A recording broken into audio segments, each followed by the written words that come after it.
मगर सारे ख्वाब टूट गए। जिसका डर था वही बात हो गई। ज्वाइंट डिक्लेरेशन में सऊदी अरब का जो स्टैंड है वो बहुत शॉकिंग है। उन्होंने बार बार पाकिस्तान और इंडिया के डायलॉग पर स्ट्रेस किया है। तो इससे पता ही चलता है कि कश्मीर के इशू पर सऊदी अरेबिया ने पाकिस्तान को रिच कर दिया। तो सऊदीया हमारी दिल की धड़कन है, ठीक है, हमारी सऊदी अरब जान है, हाँ। ठीक है। अच्छा, अगर वो कश्मीर के हवाले से इंडिया की फेवर में अगर कोई बात करते हैं तो फिर भी आप सपोर्ट करेंगे? नहीं, फिर तुम कर सकते हो। आप कह रहे थे दिल ना जान है, ये क्या बात है? कश्मीर के ऊपर हमारी दुकानदारी चलती है, ठीक है। कश्मीर के ऊपर हमने सारे मिसाइल आइटम हम सब कुछ बनाना है, क्योंकि इंडिया ने हम पे हमला करना है। इंडिया को पाकिस्तान से कोई फर्क नहीं पड़ता। इंडिया का न्यू दिल्ली का जो स्टैंड है उसको रिपीट किया है, उसको सेकंड किया है मोहम्मद बिन सलमान MBS की इस स्टेटमेंट ने कि इंडिया के साथ सऊदी अरेबिया के बराबरी की सतह के ताल्लुकात है। इसकी वजह यह है कि एक हाथ ऐसे और एक हाथ ऐसे नहीं है। कश्मीर के मामले में अगर सऊदीया कोई फैसला करता है इंडिया के फेवर में तो हम मान लेंगे? नहीं, उन्हें फैसला करने से पहले उन्हें सोचना चाहिए। हम नहीं मानेंगे। तो अभी तो आप कह रहे थे कि सऊदीया एक ऐसा कंट्री है जिसे हम फॉलो करते हैं। फॉलो मैंने देखे मजहबी हिसाब से मैंने कहा था। अच्छा। नाज़रीन, सियासत हो, रियासत हो या फिर मईशत, यूं लगता है कि पाकिस्तान को चलाने वाली ये सारी चीजें किसी बंद गली में फंस कर रह गई हैं। ऑब्वियसली हालिया सालों के अंदर अगर आप देखें तो माजी में जो एक सपोर्ट हमें हमारे दोस्त ममालिक खास करके सऊदी अरब और अरब ममालिक की तरफ से कश्मीर के हवाले से मिलती थी, उसमें एक तब्दीली जरूर आई है। ठीक है, चौधरी के सामने जो है ना वो चपरासी की कोई हैसियत नहीं होती। हकीकत इंडिया की इकोनॉमी 500 बिलियन डॉलर्स पे है, हमारी 4 भी नहीं है। आप मुझे एक बात बताएं, हकीकत कड़वी जरूर होती है, लेकिन आप मुझे बताएं चौधरी के आगे कौन बोलेगा? पूरा ख्वाब पाकिस्तानियों का टूटा है, जिन्हें उम्मीद थी कि नई हुकूमत बनेगी, माशी इस्तेहकाम की राह भी हमवार होगी, महंगाई से जान छूटेगी, मगर हाय रे किस्मत।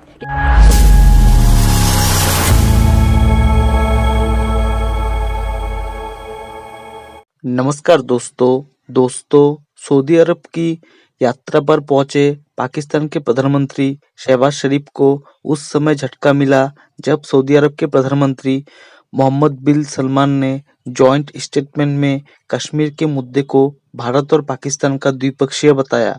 सऊदी अरब के क्राउन प्रिंस मोहम्मद बिन सलमान ने कहा कि कश्मीर के मुद्दे को लेकर भारत और पाकिस्तान को बात करनी चाहिए। आपको बता दें कि अंतर्राष्ट्रीय मंच पर कश्मीर मामले को लेकर भारत का रुख हमेशा साफ रहा है। भारत कश्मीर के मुद्दे को द्विपक्षीय मुद्दा बताता है और इस मामले में किसी भी तरह की मध्यस्थता या दखल नहीं चाहता है, जबकि पाकिस्तान कश्मीर मुद्दे पर अंतर्राष्ट्रीय मंच पर अक्सर अपना राग अलगता हुआ नजर आता है। सऊदी अरब समेत कई खाड़ी देशों से जितने संबंध पाकिस्तान के अच्छे हैं, उतने ही भारत के भी बेहतर स्थिति में है। इसी वजह से सऊदी अरब ने कश्मीर के मुद्दे पर कभी एक तरफा बात नहीं की है। सऊदी अरब ने हमेशा दोनों देशों के बीच बातचीत ही इस मुद्दे का हल बताया है। हालांकि पाकिस्तान ऐसा बिल्कुल नहीं चाहता है और इसी वजह से कश्मीर पर सऊदी अरब का ताजा रुख भी उसके लिए झटके से कम नहीं है। साल 2019 में पाकिस्तान ने कोशिश की थी कि अमेरिका किसी तरह भारत को कश्मीर मुद्दे पर बातचीत के लिए राजी करे। उसी दौरान अमेरिका के तत्कालीन राष्ट्रपति डोनाल्ड ट्रंप ने कश्मीर मुद्दे को लेकर प्रस्ताव भी दिया था। हालांकि भारत ने हमेशा से ही अपना पक्ष साफ रखा है कि ये दोनों देशों का द्विपक्षीय मुद्दा है और जम्मू कश्मीर भारत का अभिन्न हिस्सा था, है और हमेशा भारत का ही हिस्सा रहेगा। अब सऊदी अरब के इस बयान के बाद पाकिस्तान में खलबली मची हुई है। चलिए दोस्तों, इसी पर आगे पाकिस्तानी मीडिया के रिएक्शन देखते हैं। पाकिस्तान और इंडिया के बीच एक बड़ी डेवलपमेंट और हुआ कुछ यूं है, जिसका डर था वही बात हो गई। प्राइम मिनिस्टर शहबाज शरीफ तशरीफ लेकर गए हैं सऊदी अरेबिया और वहां पर यकीनन वो कोई कंप्लेन करेंगे, कोई शिकायत लगाएंगे, इंडिया की तरफ की बात करेंगे कि देखें इन्होंने क्या बात की है और पाकिस्तान के हवाले से जो है क्या कहा है, और फिर उसके ऊपर सऊदी अरब के जो रूलर्स हैं वो उसके ऊपर क्या स्टैंड रखते हैं, हमें देखने को मिलेगा। हुआ कुछ यूं है कि अब जो ज्वाइंट डिक्लेरेशन हमारे सामने आया है, तो वो तो एक पाकिस्तान के लिए शॉकिंग ज्वाइंट डिक्लेरेशन में सऊदी अरब का जो स्टैंड है वो बहुत शॉकिंग है। इसकी वजह यह है कि मालूम यह हुआ है कि शहबाज शरीफ और MBS की मीटिंग के दौरान जहां और बहुत सारे इश्यूज जेर बहस आए, वहीं पर कश्मीर का इशू, रीजनल इश्यूज पर भी बात हुई और रीजनल इश्यूज में कश्मीर का इशू भी डिस्कस हुआ। और कश्मीर के इशू पर मोहम्मद बिन सलमान का कहना यह था कि पाकिस्तान और इंडिया को डायलॉग करना चाहिए। उन्होंने बार बार पाकिस्तान और इंडिया के डायलॉग पर स्ट्रेस किया है और ये वो स्टैंड है जो कि इंडिया ये कहता है कि ये एक बायलैटरल इशू है।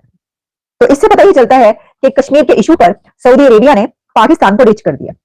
पाकिस्तान की बात जो है वहां पर नहीं मानी गई। इसकी वजह यह है कि शहबाज शरीफ साहब ने जाहिर है ये तो नहीं उन्हें कहा होगा ना, उन्हें ये जो पाकिस्तान है उसकी तरफ से शहबाज शरीफ साहब की तरफ से यही सवाल वहां पर किया गया होगा उनके सामने कि देखिए इंडिया को कहिए कि कश्मीर का जो इशू है उसके ऊपर जो करारदादें हैं यूएन की और वो, लेकिन इस मीटिंग में सऊदी अरेबिया की तरफ से, मोहम्मद बिन सलमान की तरफ से, यूएनएससी, यूनाइटेड नेशंस की रेजोल्यूशंस की कोई बात नहीं की गई।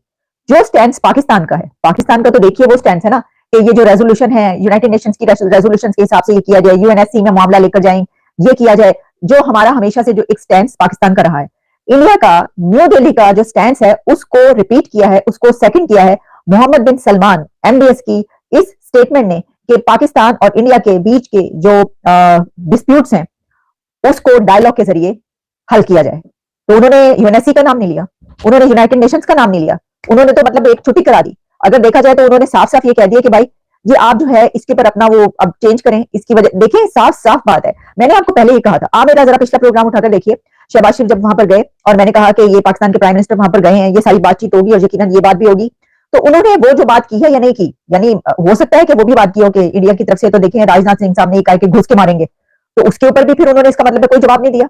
लेकिन जो इस वक्त हमारे सामने ज्वाइंट डिक्लेरेशन आ रहा है उसमें यह बताया गया है कि जो ज्वाइंट स्टेटमेंट है between Saudi Arabia and Pakistan, उसमें यह मेंशन किया गया है कि both leaders discussed regional issues, और इसके अलावा दोनों के बीच गजा का मामला भी डिस्कस हुआ, शहबाज शरीफ और मोहम्मद बिन सलमान के बीच फलस्तीन के मामला इस वक्त दुनिया में चल रहा है, जो जंगें चल रही हैं उसके ऊपर भी डिस्कशन हुई, लेकिन उसमें रीजनल इश्यूज भी इंक्लूड किए गए और रीजनल इश्यूज में पाकिस्तान और इंडिया की बात भी की गई। और पाकिस्तान और इंडिया के बीच के जो इश्यूज हैं, कश्मीर इशू, उसके ऊपर जो स्टेटमेंट है वो ये बता रही है कि उसमें कहा गया कि दोनों कंट्रीज जो हैं वो इसको डायलॉग के जरिए हल करें। तो मैं आपको ये मतलब साफ साफ उन्होंने ये कहा ना कि बदल लो अपना ये जो है ना आप स्टैंड आपको, अब आप इसके ऊपर जो है क्या करें हम।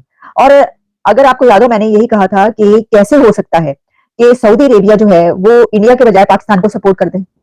देखिए इंडिया के साथ आप उनके रिलेशंस देखिए, वो उनके बराबरी की सतह के ताल्लुकात हैं, इंडिया के साथ सऊदी अरेबिया के बराबरी की सतह के ताल्लुकात हैं। इसकी वजह यह है कि एक हाथ ऐसे और एक हाथ ऐसे नहीं है, और उनकी जो तिजारत है, जो ट्रेड है इंडिया के साथ सऊदी अरेबिया की, आप वो तो देखें कहां पर पहुंच रही है। उनकी भिखारियों की कोई हैसियत नहीं होती, beggars are not the choosers. हम अपना कमा नहीं सकते, अपना खा नहीं सकते, हम कशकोल पकड़ी हुई है और हम दूसरों के चौधरी बने हुए हैं। और हमें चाहिए कश्मीर। देखिए कश्मीर हमें कैसे मिल सकता है और हमारे साथ मिलकर वो करेगा क्या? जब तक हम अपने कदमों पे स्टैंड नहीं होंगे, हम जब तक खुद कफील नहीं होंगे, कश्मीर को लेकर हमारे पे बर्डन होगा। एक करोड़ की आबादी वाला एक खिता हम लेंगे, 25 करोड़ के साथ हमने क्या किया जो हम 1 करोड़ मजीद इसमें इजाफा करना चाह रहे हैं। सऊदिया तारीफ करता है कश्मीर की, दुबई तारीफ करता है कश्मीर की, इंटरनेशनल मूवीज की वहाँ शूटिंग हो रही है, किस लिहाज से हम कश्मीर क्यों डिमांड करें ये बताएं? क्योंकि कश्मीर के ऊपर हमारी दुकानदारी चलती है, ठीक है। कश्मीर के ऊपर हमने सारे मिसाइल आइटम हम सब कुछ बनाना है, क्योंकि इंडिया ने हम पे हमला करना है। इंडिया को पाकिस्तान से कोई फर्क नहीं पड़ता। एक डूबती हुई कश्ती के ऊपर क्यों कोई इन्वेस्ट करेगा? जिसमें सुराख हुए वो बेचारी टाइटैनिक पे भी किसी ने इन्वेस्ट नहीं किया, तो ये बेचारा जो एक कश्ती भी नहीं आप कह सकें, कागज की कश्ती है, उसके ऊपर क्यों वो लगे। जय हिंद दोस्तों, स्वागत है आपका आपके YouTube चैनल जय हिंद पर। वीडियो को लाइक और चैनल को सब्सक्राइब जरूर करें, और हम आपके लिए पाकिस्तानी मीडिया के एक से बढ़कर एक लेटेस्ट वीडियो लाते रहेंगे।